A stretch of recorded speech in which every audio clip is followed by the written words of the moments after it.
Beatles, and welcome to Vinyl Douche ASMR.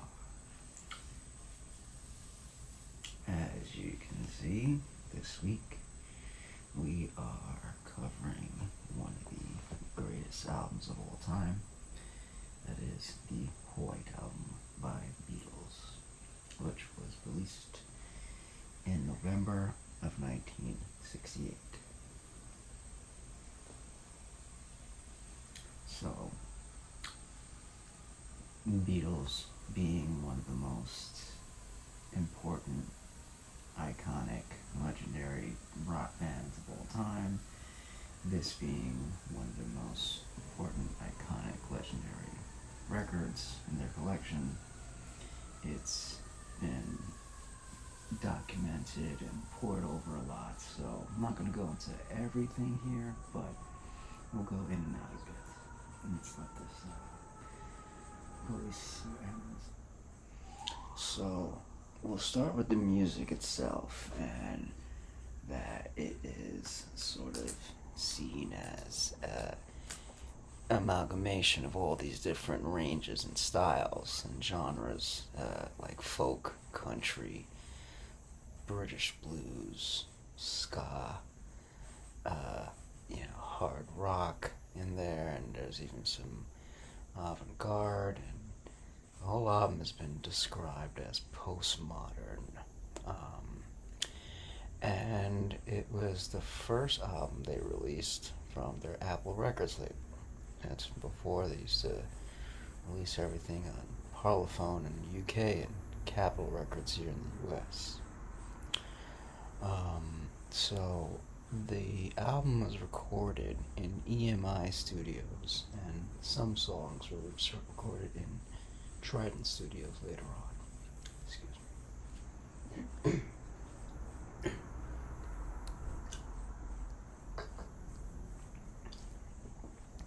Some of the songs were recorded in Trident because they had an 8-track studio. So they moved some of the production there. So it's said that the breakup of the Beatles can be heard on this album, which is unfortunate, but all things must pass. And notoriously, it was Yoko Ono who was brought into the studio and, started, quote unquote, to disrupt communication, but it looks like by, the progression of the album, looks like all the wives and girlfriends eventually made it into the studio. Which, I guess there was a policy before of no girls in the boys club studio, but that seems to have been broken with this album. And the producer George Martin at one point, he ended up leaving and taking a holiday out of frustration. And one of their engineers called Jeff Emmerich, he just walked out of production, just being frustrated with McCartney. And Ringo Starr actually also left the band for a couple weeks during the production of this because he wasn't satisfied with his contributions and how he was being valued in the band. And following year the band broke up, so these tensions started here, and made their way into what eventually ended them.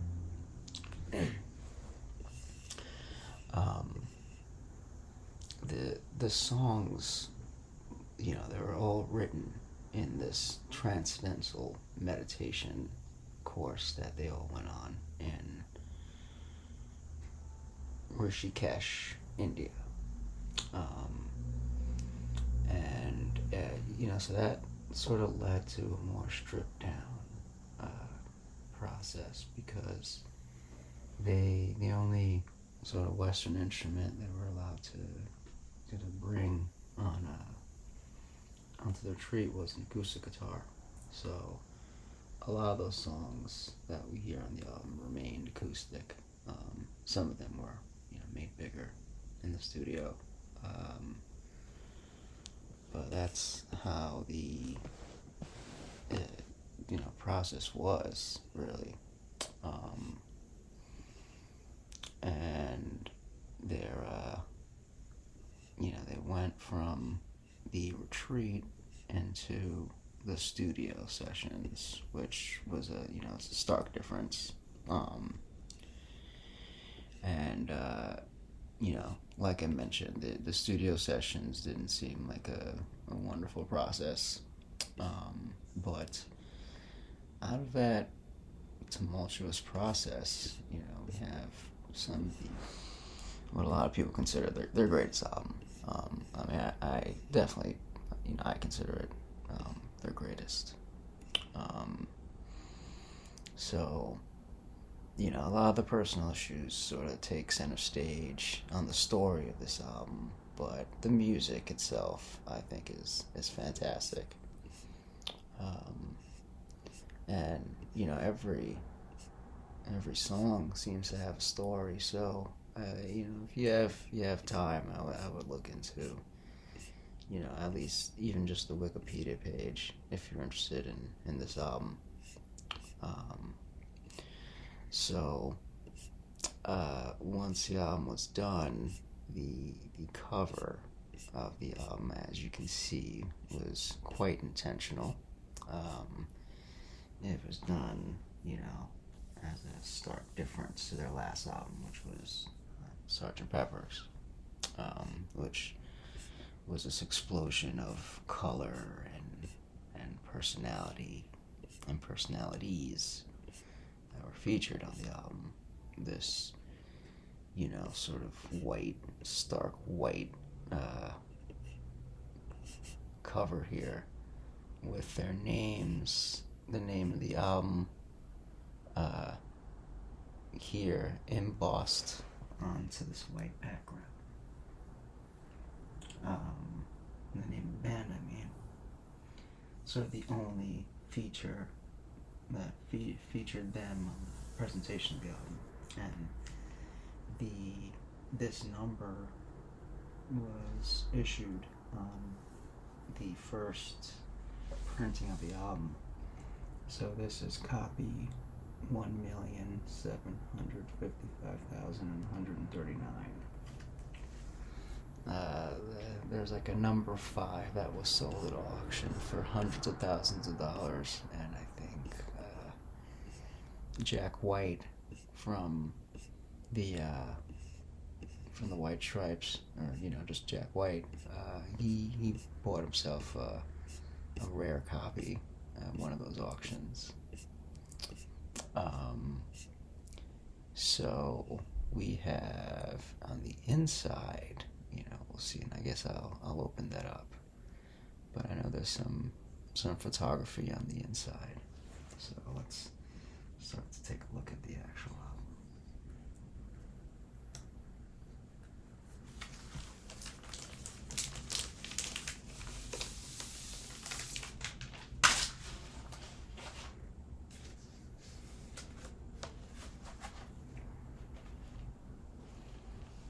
Do some repair work. Yikes. Okay.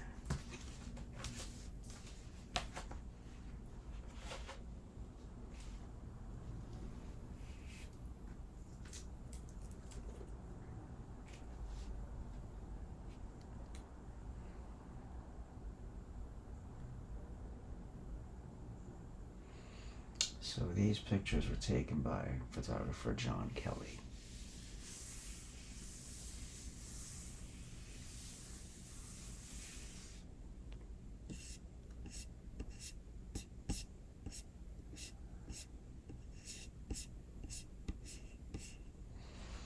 Alright, so let's go through what everybody did on this album. This is going to be quite a list.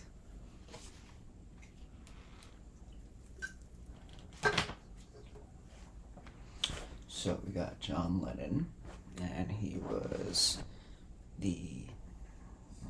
Move this mic a bit. Sorry, let me read this list.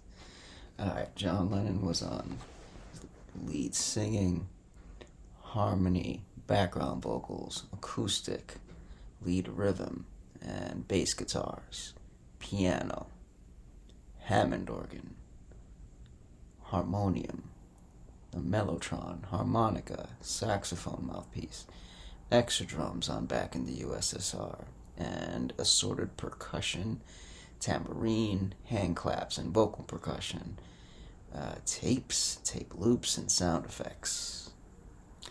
Paul McCartney. This gentleman.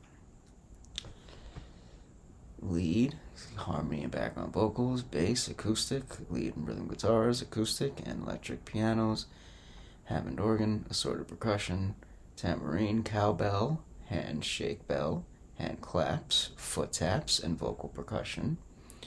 Drums on Back in the USSR, Dear Prudence, Wild Honey Pie, and Martha My Dear. That must have been when Mr. Ringo Starr left the group for a couple weeks. And then we have George Harrison, personally my favorite Beatle. He's on lead, harmony, background vocals, and lead rhythm, acoustic, and bass guitars. He's on the Hammond organ on While My Guitar Gently Weeps and the Savoy Truffle. Extra drums on Back in the USSR. Damn, everybody drums on that song. And assorted percussion, tambourine, hand claps, and vocal percussions, and sound effects. And last but not least, or many people think least, Ringo Starr. And he's on drums and assorted percussion, tambourine, bongos, cymbals, maracas, and vocal percussion, piano, and sleigh bell on Don't Pass Me By, lead vocals on Don't Pass Me By and Good Night, and backing vocals on The Continuing Story of Bungalow Bill. And he is also the one who says, I got blisters on my fingers during Helter Skelter.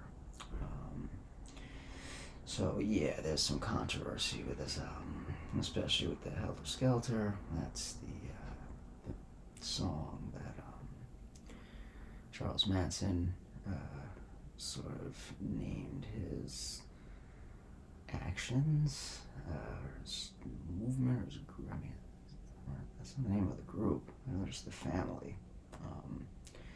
Anyway, I think Helter Skelter is what he wrote in the victim's blood on one of the crime scenes, something of that nature. And yeah, the lyrics for this album were torn apart by Christian groups up and down, and saying that they're spreading, trying to put messaging of anti-religion and anti-government in United States youth. And on the other hand, on the left, they were getting attacked because they weren't taking a specific stance against certain things. Especially in the time of late '60s, '68 when this came out.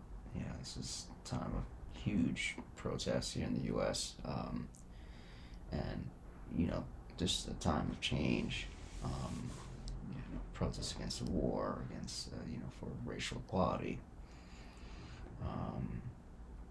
Against imperialism, and some people on the left were angry that the Beatles weren't taking a specific stance on a lot of these issues. I mean, even though Blackbird is supposed to be based on the first one of the first black girls that went to school in the South. So yeah, that's what's up with the White Album and some of these songs. Actually, and also to note, back on who played on the album, Yoko Ono is credited backing vocals and lead vocals and hand claps on The Continuing Story of Bungalow Bill, backing vocals on Birthday. Who else? Eric Clapton is lead guitar on While My Guitar Gently Weeps. I feel like probably a lot of people know that. John McCartney, which I'm assuming is a family member. backing vocals and hand claps on Dear Prudence. See if any of the session musicians are no, that I know. I don't. And yeah, George Martin is credited as producer. He did Flea for a little bit, and Chris Thomas, his protege, took over. But it looks like George Martin also played some strings, bass, and clarinet on orchestral arrangements and conducting on Rocky Raccoon. And actually, Chris Thomas also played the harpsichord on Piggy's, piano on Long, Long, Long, electric piano, organ, saxophone arrangement on Savoy Truffle. Alright, these producers getting their hands dirty back in the day. Alright, let's look at the discs.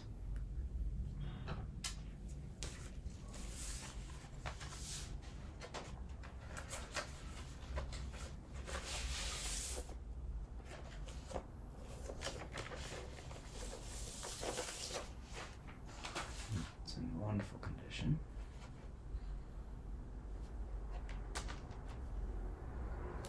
Side 1, back in the USSR, Dear Prudence, Glass Onion. So I'm sorry, let me back up a little. So Back in the USSR is sort of a play on, I think it was Chuck Berry's Back in the USA. Okay, so Glass Onion, and that's a cool song because that's when they say the walrus was Paul, in response to a couple of albums before,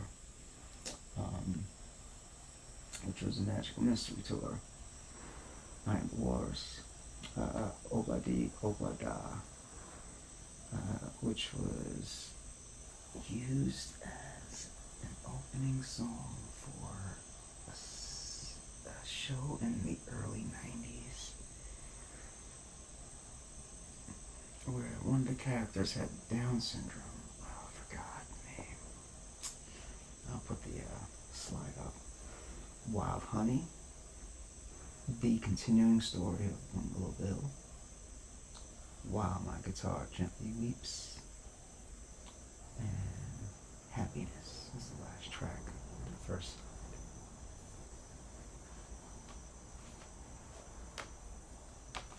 On side 2, we have Martha, My Dear, I'm So Tired, Blackbird, Piggies, Rocky Raccoon, Don't Pass Me By, Why Don't We Do It in the Road, and I Will.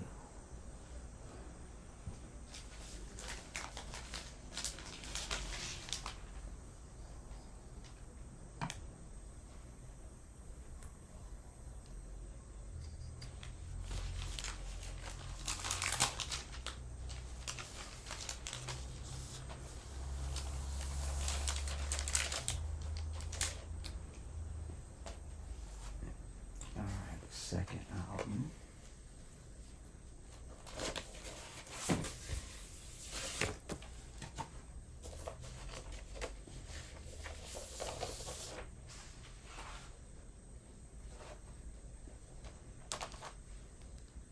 Start with Birthday, Your Blues, Mother Nature's Son, Everybody's Got Something to Hide Except Me and My Monkey. Number 5 is Sexy Sadie, Helter Skelter, and Long, Long, Long.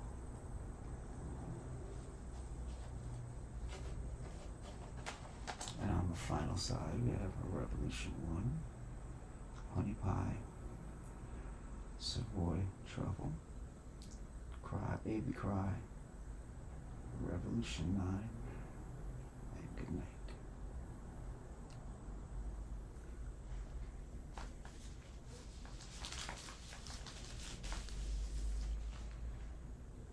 So they didn't release any singles from this album, but they used Hey Jude as a single for this album. You know, it's not on it.